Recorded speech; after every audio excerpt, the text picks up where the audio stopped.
नमस्कार। इस वीडियो में हम बात करते हैं मेटालिक सॉलिड की और कोवलेंट सॉलिड की। मेटालिक सॉलिड जैसे कि नाम से स्पष्ट है, ये मेटल से मिलकर बने होंगे, यानी कि इसके जो कंस्टिट्यूएंट पार्टिकल हैं वो होंगे कैटायंस और इलेक्ट्रॉन्स। हमें पता है कि कोई भी मेटल है उसके पास फ्री इलेक्ट्रॉन होते हैं, और जब वो इलेक्ट्रॉन को लूज़ कर देती है तो वो क्या बनाती है, पॉजिटिव चार्ज आयन बनाती है, जिसे हम कैटायन कहते हैं। और जो ये फ्री इलेक्ट्रॉन होते हैं ये उसको उस चारों ओर से घेर लेते हैं, यानी हम ये कहते हैं कि in this solid positive ion is surrounded by free electrons, यानी कि जो कैटायन होंगे वो फ्री इलेक्ट्रॉन से चारों ओर से घिरे होंगे। किसके अंदर? मेटालिक सॉलिड के अंदर। इसमें आप देख सकते हैं कि एक कैटायन है, फिर इसके पास इलेक्ट्रॉन है, फिर दूसरा कैटायन है। इन दोनों कैटायन का इस इलेक्ट्रॉन के बीच में फोर्स ऑफ अट्रैक्शन होगा, जिस कारण से ये दोनों कैटायन यहाँ पर अपनी पोजीशन फिक्स बनाए रखेंगे ताकि इलेक्ट्रॉन के साथ इनका अट्रैक्शन हो सके। इसी को बोलते हैं मेटालिक सॉलिड। और जो ये सिचुएशन हमारे सामने है, किसी भी मेटल के एक पोर्शन की हम बात कर रहे हैं कि उसके अंदर जो उसके कंस्टिट्यूएंट पार्टिकल हैं वो कैसे होंगे। और जो ये पॉजिटिव चार्ज का एक रेगुलर पैटर्न हमारे पास बना हुआ है, इसको बोलते हैं कर्नेल। क्या बोलते हैं? कर्नेल। और इसमें हम देख सकते हैं कि जो फ्री इलेक्ट्रॉन है वो चारों ओर से इसे घेरे हुए हैं, यानी हम कह सकते हैं कि जो कैटायन है वो एक प्रकार से इलेक्ट्रॉन के समुंदर के अंदर है। इसे कहते हैं the positive charge ion in the free electrons या सी ऑफ फ्री इलेक्ट्रॉन्स। और जो मेटल होती हैं वो एक या एक से अधिक इलेक्ट्रॉन को लूज कर सकते हैं, यानी उनके पास फ्री इलेक्ट्रॉन होते हैं। और जिनके पास फ्री इलेक्ट्रॉन होंगे वो इलेक्ट्रिकल और थर्मल कंडक्टर होंगे, यानी उनके अंदर से बिजली भी यानी विद्युत भी पास होगी और ऊष्मा भी यानी कि हीट भी पास हो सकती है। अब इसमें हम कह सकते हैं Where's application of heat to one's portion of metals make the thermal energy separate uniform throughout by free electrons, यानी अगर मेटल के हम किसी एक पोर्शन को गर्म करेंगे तो उससे अगले वाला पोर्शन अपने आप गर्म हो जाएगा ड्यू टू फ्री इलेक्ट्रॉन, क्योंकि मेटल के पास फ्री इलेक्ट्रॉन है और वो फ्री इलेक्ट्रॉन ही एनर्जी को आगे ट्रांसफ़र करेंगे, जिस कारण से जो ये मेटालिक सॉलिड होते हैं हम कह सकते हैं कि ये इलेक्ट्रिसिटी के और हीट दोनों के क्या होते हैं, सुचालक यानी कि गुड कंडक्टर होते हैं। आगे देखते हैं presence of free electron. Presence of free electron in metal make them lesser malleable and ductiles, यानी कि फ्री इलेक्ट्रॉन होने के कारण ही उनके अंदर धात्विक चमक यानी उन धातुओं की चमक पैदा होती है, और ये मिलेबल और डक्टाइल यानी कि तन्य और अज्ञातवृत्त होते हैं, यानी इन्हें पीट पीट कर इनकी चादर और इन्हें खींच कर इनकी तार बनाई जा सकती है। इसके एग्जाम्पल हमारे पास है क्रोमियम, आयरन, और भी एग्जाम्पल हम देख सकते हैं कॉपर है, सिल्वर, दोनों ये क्या है, इलेक्ट्रिसिटी के गुड कंडक्टर हैं। इससे आगे हम बात करते हैं, और जैसे कि पता है जो मेटालिक सॉलिड हैं ये काफ़ी हार्ड होते हैं, जिस कारण से इनका जो मेल्टिंग पॉइंट है वो भी क्या होगा, हाई होगा। और इनके अंदर कौन सा बॉन्ड होता है, मेटालिक बॉन्ड होता है। आगे बात करते हैं कोवलेंट सॉलिड की।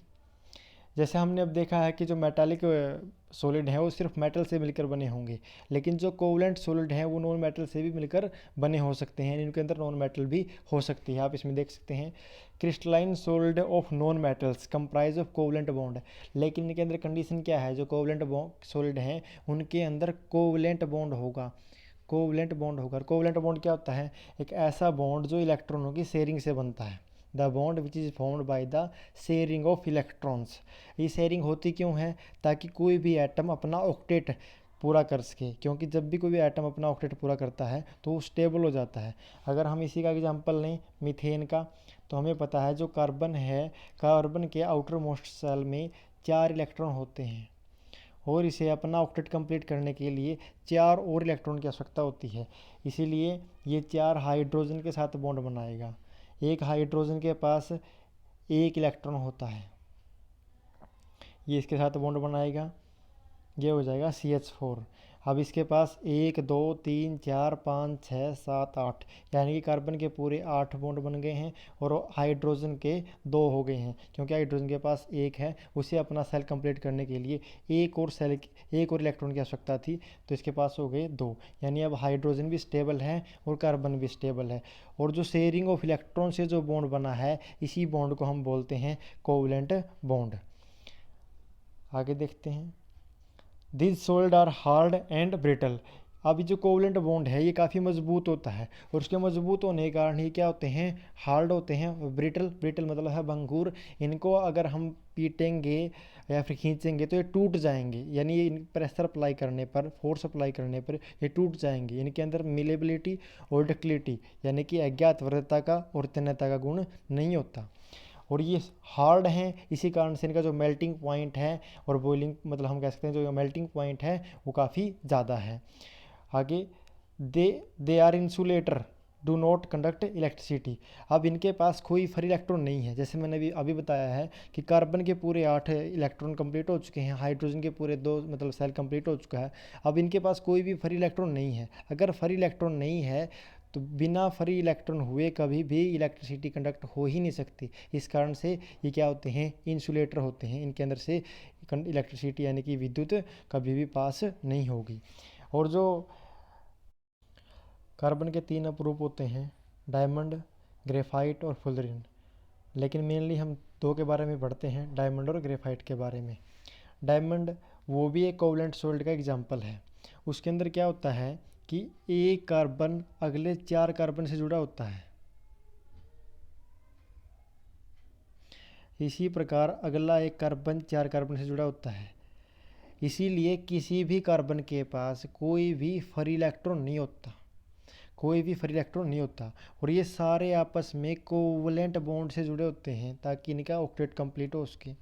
और कोवलेंट बॉन्ड काफ़ी स्ट्रॉन्ग होता है, जिस कारण से जो डायमंड है वो क्या होता है, काफ़ी हार्ड होता है, क्योंकि इसके पास कोई भी फ्री इलेक्ट्रॉन नहीं है। और कोवलेंट बॉन्डिंग के कारण इसके किसी भी कार्बन के ऑक्टेट यानी कि उनका जो आउटर मोस्ट सेल है वो कंप्लीट है, जिस कारण से जो डायमंड है वो काफ़ी हार्ड है। और हम जानते भी हैं कि diamond is the hardest substance, जो डायमंड है वो काफ़ी हार्ड सब्सटेंस है।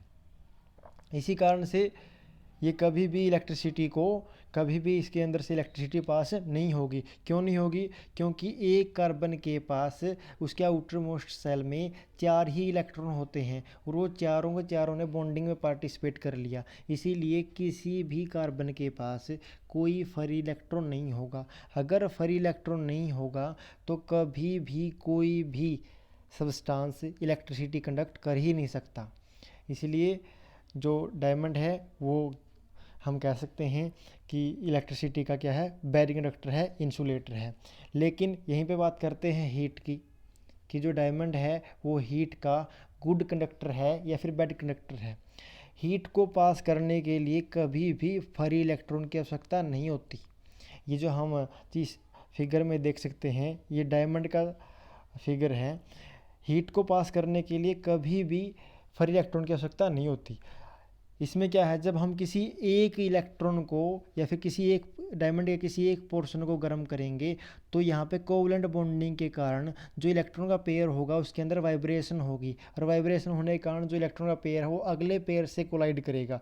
यानी यहाँ पे जो हमने हीट दी है वो हीट वाइब्रेशन के बाद जो होने वाले कोलिजन के कारण वो हीट आगे ट्रांसफ़र हो जाएगी, उससे आगे आगे ट्रांसफ़र हो जाएगी, जिससे एक सिरे से गर्म करने के कारण डायमंड का अगला सिरा भी गर्म हो जाएगा। यानी हम कह सकते हैं कि जो डायमंड होता है वो हीट का क्या होता है, गुड कंडक्टर होता है, हीट का गुड कंडक्टर होता है। ये काफ़ी कंट्रोवर्शियल क्वेश्चन है, बहुत ही कम इसका उत्तर दे पाते हैं। आगे हम बात करते हैं ग्रेफाइट की, कि ग्रेफाइट विद्युत का सुचालक होता है या नहीं होता है। ग्रेफाइट के अंदर क्या होता है, इसकी जो संरचना की, अगर बेसिक संरचना की मैं बात करूं तो इसके अंदर एक कार्बन अगले 3 कार्बन से जुड़ा होता है, एक कार्बन 3 कार्बन से जुड़ा होता है। इसीलिए प्रत्येक कार्बन के पास एक एक फ्री इलेक्ट्रॉन रह जाता है, और ये फ्री इलेक्ट्रॉन रहने के कारण ही ग्रेफाइट अधातु यानी कार्बन अधातु है, और जो ग्रेफाइट है इसका अपरूप है। जो ग्रेफाइट है वह विद्युत का क्या है, यानी इलेक्ट्रिसिटी का क्या है, सुचालक है। कारण क्या है, क्योंकि इसके पास क्या है, फ्री इलेक्ट्रॉन है, और फ्री इलेक्ट्रॉन होने के कारण ही ये इतना ज़्यादा क्या है, ठोस यानी कि सॉलिड, इतना ज़्यादा हार्ड भी नहीं हो सका, और ये क्या है, थोड़ा सा सॉफ्ट, हम इसे कह सकते हैं सॉफ्ट सॉलिड है। और सॉफ्ट सॉलिड होने के साथ ही good conductor of electricity, good conductor of electricity. अब इसमें हम ये देख सकते हैं कि क्यों ऐसा होता है। Graphite is covalent solid that act as in the good conductor of electricity and soft. ये पहले मैं एक्सप्लेन कर चुका हूँ कि जो ग्रेफाइट है वो सॉफ्ट सॉलिड है और विद्युत का क्या है, सुचालक है। Carbon atom of graphite are prescribed in different layer, यानी कि इसकी अलग अलग लेयर बनी होती हैं। इसमें हम देख सकते हैं चित्र के अंदर कि इसमें लेयर बनी हुई होती हैं, ये इस प्रकार से लेयर, ये लेयर आपस में स्लिप करती हैं, जिसके कारण से ग्रेफाइट लुब्रिकेंट का काम करता है। और ग्रेफाइट का जो यूज है हम जानते हैं कि जो सेल होते हैं उनमें किया जाता है, या फिर जो पेंसिल का जो डंक है उसमें भी ग्रेफाइट का यूज किया जाता है। इसमें कह रहे हैं the fourth valence shell of each atom is present between different layer and is free to move which make graphite good conductor of electricity. मैं पहले एक्सप्लेन कर चुका हूँ कि जो फोर्थ इलेक्ट्रॉन है वो फ्री होने के कारण ही ये गुड कंडक्टर ऑफ इलेक्ट्रिसिटी है। आगे, the characteristics of sliding between different layer make graphite is soft solid and good solid lubricant. ये भी मैं एक्सप्लेन कर चुका हूँ कि जो ये अलग अलग लेयर हैं ये आपस में एक दूसरे के ऊपर से स्लिप करेंगी, और स्लिप करने के कारण ये गुड लुब्रिकेंट, लुब्रिकेंट का काम क्या होता है, फ्रिक्शन फोर्स को कम करना, तो ये फ्रिक्शन फोर्स को कम करने के रूप में लुब्रिकेंट के रूप में भी अच्छा काम दे सकता है। ये थे हमारे मेटालिक सॉलिड और कोवलेंट सॉलिड। ये क्वेश्चन हर बार पूछा जाता है कि क्यों डायमंड, यानी कि डायमंड है वो good bad conductor of electricity है और graphite good conductor of electricity है, जबकि दोनों क्या हैं, अधातु हैं, यानी कि कार्बन के अपरूप हैं, कार्बन एक अधातु है।